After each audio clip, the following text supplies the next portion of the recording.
আলামিন, পৃথিবীর কোনো মানুষ আমার গুনাহ সম্পর্কে জানে না, তুমি আমার গুনাহ সম্পর্কে জানো। আমি এমন গুনাহ করেছি আমার বিবি জানে না, বিবি গুনাহ করেছে আমি জানি না। আল্লাহ তুমি সব কিচ্ছু জানো, হে আমার প্রভু তুমি আমাকে মাফ করে দাও। আমার আল্লাহ বলে, তারপরও যদি তোমাদেরকে আমি মাফ না করি, তারপরও বান্দা তোমরা আমার রহমতের দরজা থেকে ফিরে যাইও না। আমি তোমাদেরকে হুকুম দিচ্ছি, ওয়ালাউ আন্নাহুম ইয যালামু আনফুসাহুম জাউকা, বান্দারে যদি গুনাহ করে ফেলো আমার রহমত থেকে মুখ ফিরে তুমি চলে যাইও না। বান্দা, আকাশ পরিমাণ যদি গুনাহ করো, পাতাল পরিমাণ যদি গুনাহ করো, সাগরের পানি পরিমাণ যদি গুনাহ করো, পাহাড় তুলনায় যদি তুমি গুনাহ করো, আমার দরবার থেকে তুমি নিরাশ হইও না।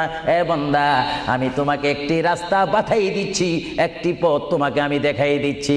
সেই পথটি কোন পথ তোমরা জানো? ওয়ালাউ আন্নাহুম ইয যালামু আনফুসাহুম